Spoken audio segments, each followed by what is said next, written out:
सोच रहा हूं कलमा सीख लूं, पता नहीं कब काम आ जाएगा। ये ट्वीट गोड्डा से आने वाले भारतीय जनता पार्टी के सांसद निशिकांत दुबे ने अपने ट्विटर पर किया हुआ है। इस ट्वीट के जरिए वो तरीके से एक माहौल इस देश में बनाने की कोशिश कर रहे हैं दर्शकों, और ये ट्वीट उस समय किया गया है जब हम सभी को पता है कि पहलगाम में क्या कुछ हुआ। लेकिन इस ट्वीट को अगर आप देखें तो मैं कम से कम मानता हूं कि एक सांसद इसके जरिए अमित शाह की पोल खोल कर रहे हैं। अगर भारतीय जनता पार्टी का एक सांसद जो अपनी तस्वीर प्रधानमंत्री नरेंद्र मोदी के साथ लगाता है, अगर उसे यह कहना पड़ रहा है कि मैं कलमा सीख रहा हूं, पता नहीं कब काम आ जाए, एक तरीके से वो ये कह रहा है कि उन्हें इस देश के गृह मंत्रालय पर, इस देश के गृह मंत्री पर भरोसा नहीं है, इसलिए पहलगाम में जो कुछ हुआ उसके बाद मैं खुद कलमा सीख रहा हूं। कम से कम मैं तो यही मानता हूं, इससे यही एक अर्थ निकलता है। और ये ऐसे अकेले नहीं है दर्शकों, ऐसे तमाम चीज़ें पिछले 24-48 घंटे में हुई हैं जिसके ज़रिए आप इस देश के नागरिकों को बेवकूफ़ बनाने की, आपको गुस्सा दिलाने की, आपके ध्यान को भटकाने की कोशिश की जा रही है। और आज इस वीडियो में सबूत के साथ इन तमाम चीज़ों को आपके सामने रखेंगे। आपको बताएंगे कि कैसे आपको नागरिक नहीं मूर्ख बनाने की कोशिश की जा रही है। इसके साथ ही साथ आपको हम प्रधानमंत्री जो नरेंद्र मोदी हैं उन्हें हम मुख्यमंत्री नरेंद्र मोदी से मिलाएंगे और ये भी बताएंगे कि जो बात कही जाती है और जब खुद पर वो बात आती है तो कैसे ज़मीन आसमान का फ़र्क होता है। इसके साथ ही हम क्रेडिट जीवी लोगों पर भी बात करने वाले हैं। इन तमाम मुद्दों पर आज के इस वीडियो में हम बात करेंगे और आपको समझाने की कोशिश करेंगे जैसे कुछ लोग हैं जो शायद कभी नहीं सुधरेंगे और वो वाकई आपदा में भी अपने अवसर को खोजते रहते हैं। नमस्कार दोस्तों, मेरा नाम है सोहित मिश्रा और आप सभी का एक नए एपिसोड में बहुत बहुत स्वागत है। अगर आपने अब तक मेरे इस चैनल सोहित मिश्रा ऑफिशियल को सब्सक्राइब नहीं किया है तो जरूर कर लें।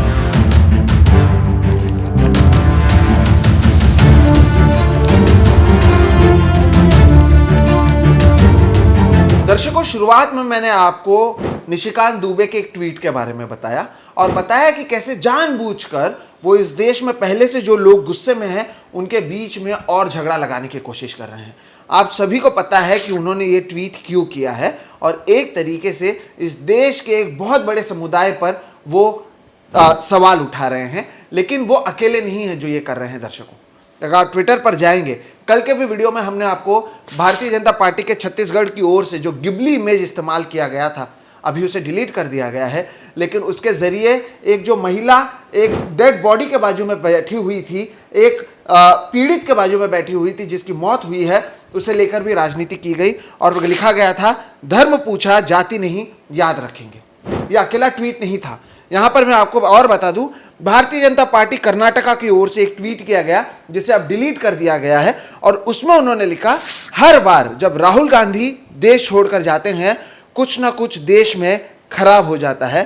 #Pahalgam terrorist attack, #Hindus. ऐसा लगता है मानो कि ये जो सारी जिम्मेदारी है इस देश में, जो कुछ इस देश में हुआ है उसके लिए मुसलमान और राहुल गांधी जिम्मेदार हैं। सरकार की बात ही कहीं पर नहीं हो रही है, सरकार से सवाल ही नहीं पूछा जा रहा है और शायद सरकार भी यही चाहती है कि आप सवाल पूछें विपक्ष से, आप सवाल पूछें राहुल गांधी से। और हर बार जब इस तरह से कोई भी चीज़ इस देश में हो तब मुसलमानों को बार बार सामने आकर अपने देशभक्ति का सबूत देना पड़े, उन्हें लेकर बार बार सवाल पूछना जाए। और शायद ये जो काम जो ये आतंकवादी चाहते थे कि हमारे देश में हो, उस काम को आगे बढ़ाने का काम या आग में घी डालने का काम ये चंद राजनेता कर रहे हैं, ये चंद ट्विटर अकाउंट के जरिए किया जा रहा है। अगर शर्म नहीं होती तो आप इस ट्वीट को डिलीट नहीं करते। अगर आपने कुछ गलत नहीं कहा होता तो भारतीय जनता पार्टी चाहे छत्तीसगढ़ के ट्विटर अकाउंट हो या कर्नाटका का ट्विटर अकाउंट हो, आपको अपने ट्वीट को डिलीट नहीं करना पड़ता। आप इसलिए आपने डिलीट किया क्योंकि आपको पता है कि जो आपने कहा वो गलत कहा। निशिकांत दुबे तो सुप्रीम कोर्ट को नहीं छोड़ते हैं, वो लोगों को क्या छोड़ेंगे। निशिकांत दुबे के बारे में क्या कहें, प्रधानमंत्री के साथ फोटो लगाते हैं और शायद अब अमित शाह के गृह मंत्रालय पर उन्हें भरोसा नहीं है, इसलिए शायद वो कलमा सीख रहे हैं। दर्शकों, यहाँ पर 2-3 चीज़ें बहुत महत्वपूर्ण है आपके सामने लाना। सबसे पहली बात यह है कि अब भी एक राजनीति आप लोगों के साथ हो रही है। आप लोगों को हिंदू मुस्लिम में व्यस्त रखा जा रहा है, सरकार से कोई भी सवाल नहीं पूछ रहा।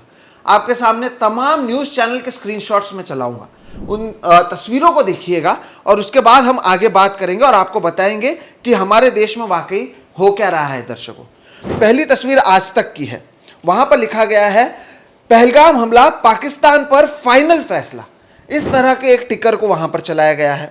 दूसरी जो आप देख रहे हैं इंडिया टीवी की है, खून के बदले खून, गोली के बदले गोली, सही समय यही। तीसरी जो आप देख रहे हैं जी न्यूज का, पाकिस्तान डर गया, हमले से पहले आधा मर गया। चौथा जो आप देख रहे हैं रिपब्लिक का है, अर्णब गोस्वामी को आप देख सकते हैं, उसमें लिखा है #वी वॉन्ट रिवेंज। पांचवा इंडिया न्यूज का आपको मैं एक दिखाता हूं, उसमें लिखा है मोदी का प्रचंड प्रहार, थर्राया पाकिस्तान। जो छठा है वो एबीपी का है, उसमें लिखा है ये तो झांकी है, इंतकाम अभी बाकी है। अगर इन तमाम चीजों को आप देखेंगे तो इसमें आप एक चीज कॉमन पाएंगे। इन तमाम जो स्क्रीनशॉट्स को मैंने आपको शेयर किया है, ये सब एक नेता, एक पार्टी को चमकाने की कोशिश कर रहे हैं। यहां पर कल भी मैंने एक चीज कही थी, अकाउंटेबिलिटी, सवाल पूछना, इसके लिए जिम्मेदार कौन है, नैतिक जिम्मेदारी किसकी होती है, इस पर शायद हमारे मीडिया ने सवाल पूछना छोड़ दिया। जब मैं पढ़ाई कर रहा था जर्नलिज्म का, हम जैसे जितने भी जर्नलिज्म के छात्र हैं, हमें 5W1H के बारे में पढ़ाया जाता था। कब हुआ, कैसे हुआ, किसने किया, क्यों किया, कहाँ किया, ये तमाम जानकारियां देनी पड़ती थी। और इसमें एक और चीज जिसे ऐड किया जाता था, ये कैसे हो गया, किसकी गलती की वजह से हुआ, इस पर कोई फोकस करता हुआ नजर नहीं आ रहा। और क्योंकि अब OTT का जमाना आ चुका है दर्शकों, तो हो ये रहा है कि ऐसा है कि ये हो गया, अब अगला क्या होगा वो आपको बता देंगे। रिवेंज लिया जाएगा, बदला लिया जाएगा, एक तरीके से आपको पॉपकॉर्न लेकर टीवी के सामने बैठने को मजबूर किया जा रहा है कि आप देखिए हो क्या रहा है। जबकि यहां पर इन तमाम लोगों का काम था सवाल पूछना सरकार से। शायद ये काम कैसे किया जा सकता है, ये मुख्यमंत्री नरेंद्र मोदी बताएंगे। नरेंद्र मोदी कैसे सवाल पूछते थे उस समय के प्रधानमंत्री मनमोहन सिंह से, उसे सुनिए और आज के इस तारीख से आप कंपेयर कीजिए और पूछिएगा, खुद से पूछिएगा, टीवी पर क्या आपने किसी को यह सवाल पूछते हुए देखा। देखिए नरेंद्र मोदी मुख्यमंत्री थे तब वो क्या सवाल पूछ रहे थे। टाइम मशीन से उस नरेंद्र मोदी को आज के नरेंद्र मोदी के सामने खड़ा कर दिया जाए तो इन्हीं सवालों का जवाब प्रधानमंत्री नरेंद्र मोदी को दिया जाना चाहिए। सुनिए उन्होंने क्या कहा। आप में सामर्थ्य है तो मुझे जवाब दीजिए, ये जो आतंकवादी हैं, ये नक्सलवादी हैं, उनके पास शस्त्र और बारूद कहां से आता है? वो तो विदेश की धरती से आता है और सीमाएं संपूर्ण रूप से आपके कब्जे में है। सीमा सुरक्षा बल आपके कब्जे में है। जो आपके कब्जे में है उसको तो संभालो, और जो विदेश से बारूद आता है, शस्त्र आते हैं, आतंकवादियों के पास पहुंच जाते हैं, उसको तो रोको। जवाब नहीं है। मैंने उनको दूसरा सवाल पूछा, हमने कहा आतंकवादियों के पास धन आता है, हवाले से आता है, पूरा मनी ट्रांजैक्शन का कारोबार भारत सरकार के कब्जे में है, आरबीआई के अंडर में है, बैंकों के माध्यम से होता है। क्या प्रधानमंत्री आप इतनी निगरानी नहीं रख सकते कि ये जो धन विदेश से आकर के आतंकवादियों के पास जाता है आपके हाथ में है, राज्य उसमें कहीं बीच में नहीं आते, आप उसको क्यों नहीं रोकते हैं, क्यों नहीं पकड़ पाते हो? आप उसके लिए क्या करना चाहते हो? मैंने तीसरा सवाल उनको पूछा कि विदेशों से घुसपैठ ही आते हैं, घुसपैठ ही आतंकवादियों के रूप में आते हैं, आतंकवादी घटनाएं करते हैं, भाग जाते हैं। प्रधानमंत्री जी आप मुझे बताइए, सीमाएं आपके हाथ में है, कोस्टल सिक्योरिटी आपके हाथ में है, बीएसएफ सेना सब आपके हाथ में है, नेवी आपके हाथ में है, ये विदेश से घुसपैठ के कैसे घुस जाते हैं? आतंकवादी विदेशों से यहां कैसे घुस जाते हैं? आप जवाब दीजिए। व्यवस्था आपके पास है, उनके पास जवाब नहीं था। मैंने चौथा सवाल पूछा, मैंने उनसे पूछा प्रधानमंत्री जी बताइए, सारा कम्युनिकेशन भारत सरकार के अंडर में है, कोई भी अगर टेलीफोन पे बात करता है, ईमेल भेजता है, कोई भी कम्युनिकेशन करता है, भारत सरकार उसको इंटरप्ट कर सकती है, इंटरप्ट कर करके जानकारियां पा सकती है कि आतंकवादी गतिविधि के अंदर कौन सा कम्युनिकेशन चल रहा है, और आप उसे रोक सकते हो। मैं पूछना चाहता हूं प्रधानमंत्री जी को, इस विषय में आपने क्या किया है? उनके पास जवाब नहीं था। दर्शकों, इतिहास की एक खासियत होती है कि समय समय पर आपको वो याद आता रहता है और जो हुआ है उसे आप चाहते हुए भी नहीं छुपा सकते हैं। जो तमाम सवाल इस मुख्यमंत्री ने पूछा था हमारे प्रधानमंत्री से, क्या आज के हमारे प्रधानमंत्री के पास इनमें से किसी भी सवाल का जवाब है? और क्या आज की मीडिया कि जुर्रत है कि हमारे प्रधानमंत्री से, हमारे गृह मंत्री से इस तरह के सवाल पूछे, या फिर वो निशिकांत दुबे जैसे नफरती चिंटुओं के साथ ही मिलकर केवल नफरत फैला रहे हैं और सरकार के लिए आप प्रचार करते नजर आ रहे हैं। यहां पर कोई नहीं कह रहा है कि हमें भारत की बुराई करनी है। आपको यह बात याद रखना है, सवाल पूछना देश के विरोध में जाना नहीं होता है दर्शकों, लेकिन फिलहाल इस देश में वही होता हुआ नजर आ रहा है। हर बार जब कोई हमला होता है, माइनॉरिटीज को आकर यहां पर अपने आप को साबित करने की जरूरत क्यों पड़ रही है कि वो इस देश के नागरिक हैं, वो देशभक्त हैं। क्यों ऐसा होता है कि हर बार उनसे ही सवाल पूछा जाता है? क्या ये सरकार की जिम्मेदारी नहीं थी? क्या ये गृह मंत्रालय की जिम्मेदारी नहीं थी? क्या उनसे ये सवाल नहीं पूछा जाना चाहिए कि ये अगर पाकिस्तान से आए हुए आतंकवादी थे तो ये हमारे देश में आए कैसे? इनके पास इस तरह के हथियार आए कैसे? ये इंटेलिजेंस का फेलियर है या नहीं? ये हमारे बॉर्डर पर मौजूद फोर्स का फेलियर है क्या नहीं कि इतने लोग घुस गए हैं? इस पर सवाल पूछा जाना चाहिए या नहीं पूछा जाना चाहिए? नरेंद्र मोदी तो पहले बतौर मुख्यमंत्री पूछते थे। अब इस तरह की बातें, ये जो पूरा नैरेटिव है वो खत्म हो चुका है। अब क्या हुआ है दर्शकों, हर चीज को एक इवेंट बना दिया गया है। जैसे कि मैंने कहा, टीवी पर आप इवेंट देखते हैं, नेताओं के बीच में जब ऐसी चीजें आए हैं तो वो इस आपदा में भी अवसर ढूंढ रहे हैं और एक दूसरे के ही पार्टी के खिलाफ ये कैसे लड़ते हुए नजर आ रहे हैं वो भी आपको मैं बताता हूं। महाराष्ट्र की बात करके, महाराष्ट्र से तमाम लोग उस समय पहलगाम में मौजूद थे जब यह हमला हुआ। कई जो महाराष्ट्र के लोग हैं उनकी मौत हुई और उसे लेकर कहीं ना कहीं, मैं मुंबई से आता हूं, मैं महाराष्ट्र से आता हूं, जितने लोग महाराष्ट्र से हैं हर किसी को गुस्सा है, हर किसी में दुख है कि हमारे आसपास रहने वाले लोगों की मौत हुई है। लेकिन इस सब के बीच में भारतीय जनता पार्टी महाराष्ट्र और एकनाथ शिंदे की शिवसेना के बीच में क्रेडिट वॉर शुरू हो चुका है। क्रेडिट जीवी लोग हैं ये किस तरह से है मैं आपको बताता हूं।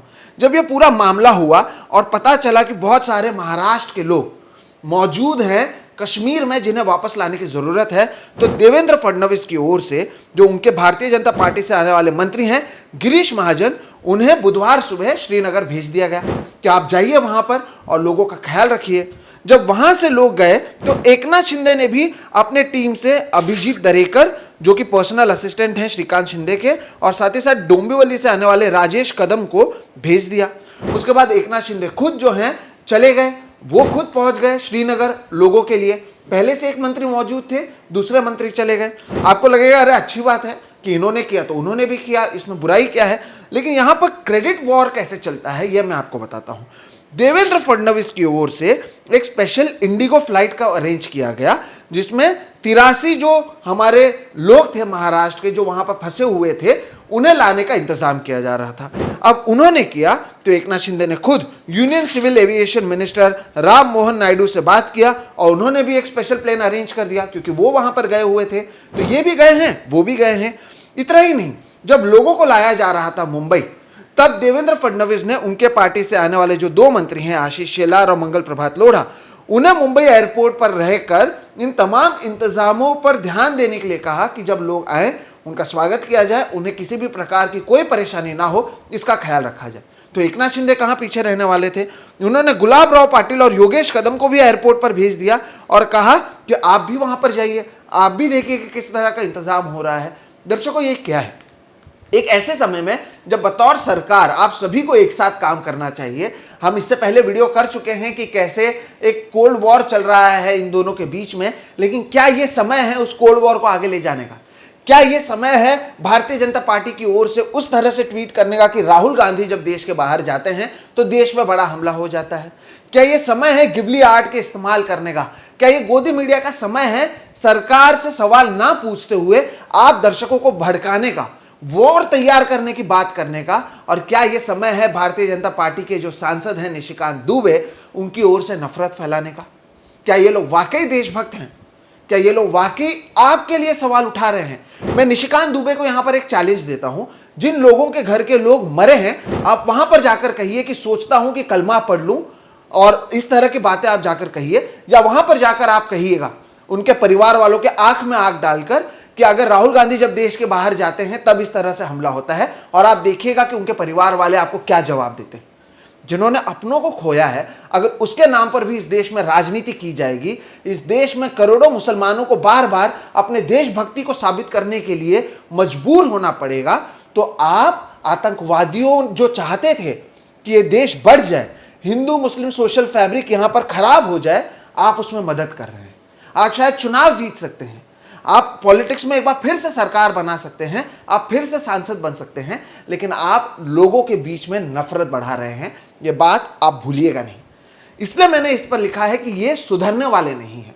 गोदी मीडिया को फिर एक मौका मिल गया अपना असली रूप आपके सामने लाने का, आपको आपस में लड़ाने का, आपको एक दूसरे का दुश्मन बनाने का, और साथ ही साथ हर एक चीज को कैसे इवेंट में बदला जाता है उस पर भी हमने आपको आज के वीडियो में सच्चाई बताई है। प्रधानमंत्री मोदी को मुख्यमंत्री मोदी से मिलाया है और सवाल पूछा है कि आप सोचिए, आज के अगर कोई विपक्ष के नेता इस तरह से इस मुद्दे पर बात करते तो कहा जाता कि राजनीति हो रही है।